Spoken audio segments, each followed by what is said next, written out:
Hi students, welcome to Anu educational studies. 8ನೇ ತರಗತಿ ಗಣಿತ ಭಾಗ 1 ಅಧ್ಯಾಯ 1 ವರ್ಗ ಮತ್ತು ಘನ. ಹಿಂದಿನ ವಿಡಿಯೋದಲ್ಲಿ ನಾವು ಪೇಜ್ ನಂಬರ್ 8 ಮತ್ತು ಪೇಜ್ ನಂಬರ್ 9ರಲ್ಲಿರುವಂತಹ ಎಲ್ಲ ಪ್ರಶ್ನೆಗಳಿಗೆ ಉತ್ತರಿಸಿದ್ದೇವೆ.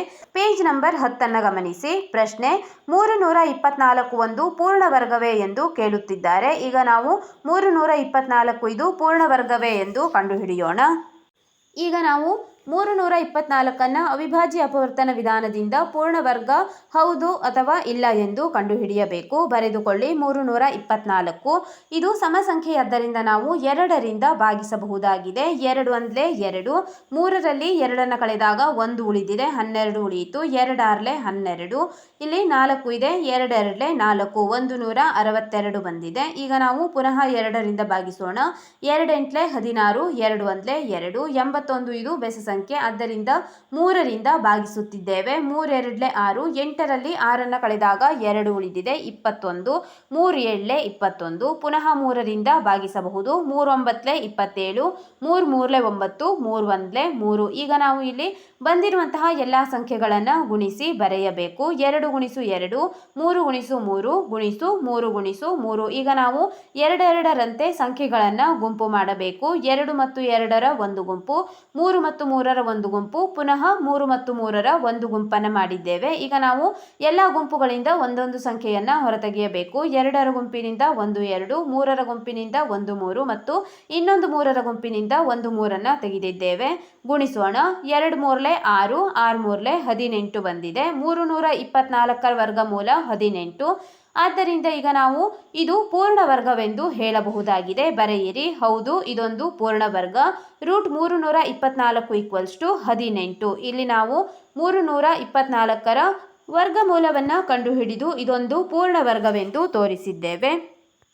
ಇಲ್ಲೂ ಕೂಡ ಅದೇ ರೀತಿ ಗುಂಪು ಮಾಡುವುದರಿಂದ ಇದೊಂದು ಪೂರ್ಣ ವರ್ಗವೆಂದು ತೋರಿಸಿದ್ದಾರೆ. 2 ಗುಣಿಸು 2, 3 ಗುಣಿಸು 3, ಗುಣಿಸು 3 ಗುಣಿಸು 3. ಈ ರೀತಿಯಾಗಿ ಇಲ್ಲಿ ಗುಂಪುಗಳನ್ನು ಮಾಡಿ 18ರ ಸ್ಕ್ವೇರ್ ಎಂದು ತೆಗೆದುಕೊಂಡಿದ್ದಾರೆ. ನಾವು ಅವಿಭಾಜ್ಯ ಅಪವರ್ತನಗಳನ್ನು ಜೋಡಿಯಾಗಿಯೂ ಸಹ ಬರೆಯಬಹುದು. ಅಂದರೆ ಇಲ್ಲಿ 2 ಗುಣಿಸು 2, 3 ಗುಣಿಸು 3, 3 ಗುಣಿಸು 3. ಇಲ್ಲೂ ಕೂಡ √324ರ ವರ್ಗಮೂಲವನ್ನಾಗಿ 18ನ್ನು ಕಂಡುಹಿಡಿದು ಇದೊಂದು ಪೂರ್ಣ ವರ್ಗವೆಂದು ತೋರಿಸಲಾಗಿದೆ. 2ನೇ ಪ್ರಶ್ನೆ ನೋಡಿ. 156 ಒಂದು ಪೂರ್ಣ ವರ್ಗವೇ ಎಂದು ಕೇಳುತ್ತಿದ್ದಾರೆ. ಈಗ ನಾವು ಮಾಡಿ ನೋಡೋಣ. ಈಗ 156ನ್ನು ಬರೆದುಕೊಳ್ಳಿ. 156 ಇದು ಸಮಸಂಖ್ಯೆಯಾದ್ದರಿಂದ ನಾವು 2ರಿಂದ ಭಾಗಿಸೋಣ. 2 7 14, 15ರಲ್ಲಿ 14 ಕಳೆದಾಗ 1 ಉಳಿದಿದೆ, 16, 2 8 16. ಪುನಃ 2ರಿಂದ ಭಾಗಿಸಬಹುದು. 2 3 6, 7ರಲ್ಲಿ 6 ಕಳೆದಾಗ 1 ಉಳಿದಿದೆ, 18, 2 9 18, 39 ಇದು ಬೆಸ ಸಂಖ್ಯೆ, ಆದ್ದರಿಂದ 3ರಿಂದ ಭಾಗಿಸೋಣ. 3 1 3, 3 3 9, 13 ಇದು ಬೇರೆ ಯಾವುದೇ ಸಂಖ್ಯೆಯಿಂದ ಭಾಗವಾಗುವುದಿಲ್ಲ, ಅದೇ ಸಂಖ್ಯೆಯನ್ನು ನಾವು ತೆಗೆದುಕೊಳ್ಳಬೇಕು. 13 1 13. ಇಲ್ಲಿ ನೀವು ನೋಡಬಹುದು 2 ಗುಣಿಸು 2, ಗುಣಿಸು 3 ಗುಣಿಸು 13. ಇಲ್ಲಿ ಬಂದಿರುವಂತಹ ಸಂಖ್ಯೆಗಳನ್ನು ನಾವು ಬರೆದಿದ್ದೇವೆ. ಇಲ್ಲಿ ನಾವು ಎಲ್ಲ ಸಂಖ್ಯೆಗಳನ್ನು ಗುಂಪು ಮಾಡಲು ಸಾಧ್ಯವಿಲ್ಲ ಅಥವಾ ಎಲ್ಲ ಅಪವರ್ತನಗಳನ್ನು ಜೋಡಿಯಾಗಿ ಪಡೆಯಲು ಸಾಧ್ಯವಿಲ್ಲ. 2 ಮತ್ತು 2 ಮಾತ್ರ ಒಂದು ಜೋಡಿಯಾಗಿ ಸಿಕ್ಕಿದೆ. 3 ಮತ್ತು 13 ಜೋಡಿಯಲ್ಲ. ಆದ್ದರಿಂದ ಅಪವರ್ತನಗಳನ್ನು ಜೋಡಿಯಾಗಿ ಪಡೆಯಲು ಸಾಧ್ಯವಿಲ್ಲ. ಆದ್ದರಿಂದ ಇದು ಪೂರ್ಣ ವರ್ಗವಲ್ಲ ಎಂದು ಬರೆಯಿರಿ. ಅವಿಭಾಜ್ಯ ಅಪವರ್ತನ ಕ್ರಮದಿಂದ 1156 ಮತ್ತು 2800 ಪೂರ್ಣ ವರ್ಗಗಳೇ ಎಂಬುದನ್ನು ಕಂಡುಹಿಡಿಯಿರಿ. ಈಗ ನಾವು ಅವಿಭಾಜ್ಯ ಅಪವರ್ತನ ವಿಧಾನದಿಂದ 1156 ಮತ್ತು 2800 ಇವುಗಳು ಪೂರ್ಣ ವರ್ಗಗಳೇ ಎಂದು ಕಂಡುಹಿಡಿಯೋಣ. 1156 ಬರೆದುಕೊಳ್ಳಿ. ಇದು ಸಮಸಂಖ್ಯೆಯಾದ್ದರಿಂದ 2ರಿಂದ ಭಾಗಿಸುತ್ತಿದ್ದೇವೆ. 2 5 10, 11ರಲ್ಲಿ 10 ಕಳೆದಾಗ 1 ಉಳಿದಿದೆ, 15, 2 7 14, 15ರಲ್ಲಿ 14 ಕಳೆದಾಗ ಪುನಃ 1 ಉಳಿಯಿತು, 2 8 16. ಈಗ ಸಮಸಂಖ್ಯೆಯಾದ್ದರಿಂದ ನಾವು 2ರಿಂದ ಭಾಗಿಸೋಣ. 2 2 4, 5ರಲ್ಲಿ 4 ಕಳೆದಾಗ 1 ಉಳಿದಿದೆ, 17, 2 8 16, 17ರಲ್ಲಿ 16 ಕಳೆದಾಗ ಮಾಡಿದಾಗ ಪುನಃ 1 ಉಳಿಸಿರಿ. ಇಲ್ಲಿ 2 9 18 ಬಂದಿದೆ. 289 ಇದು ಬೇರೆ ಯಾವುದೇ ಸಂಖ್ಯೆಯಿಂದ ಭಾಗವಾಗುವುದಿಲ್ಲ. ನಾವು 17ರಿಂದ ಭಾಗಿಸಬೇಕು.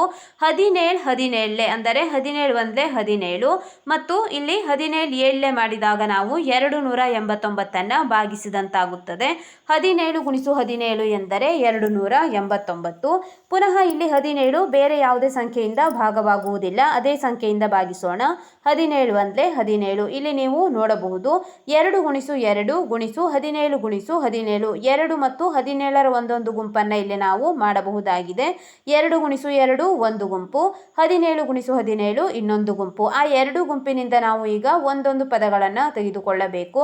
2 ಗುಂಪಿನಿಂದ 2, 17ರ ಗುಂಪಿನಿಂದ 17 ತೆಗೆದಿದ್ದೇವೆ.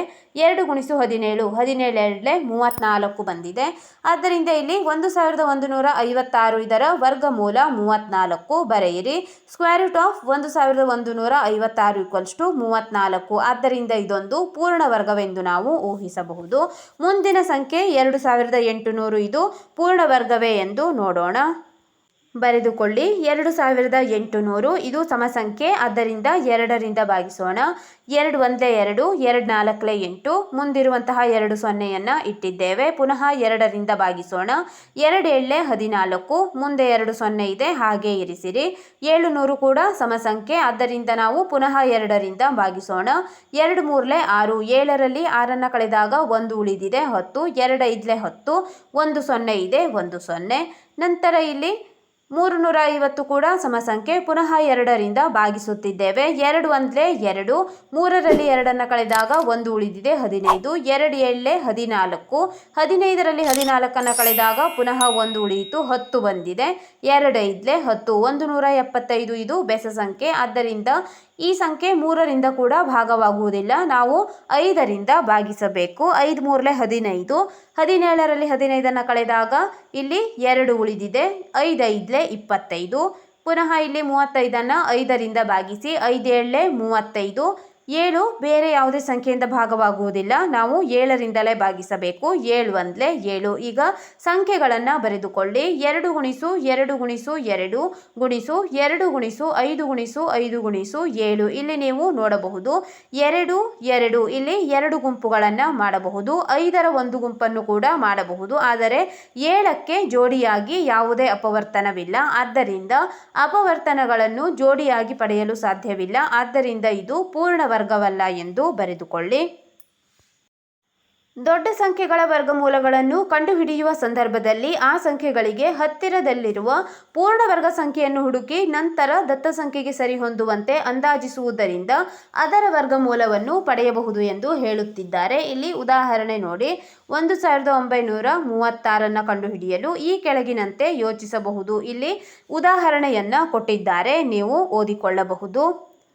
ಈ ವಿಡಿಯೋದಲ್ಲಿ ನಾವು ಪೇಜ್ ನಂಬರ್ 10ರಲ್ಲಿರುವಂತಹ ಎಲ್ಲ ಪ್ರಶ್ನೆಗಳಿಗೆ ಉತ್ತರಿಸಿದ್ದೇವೆ.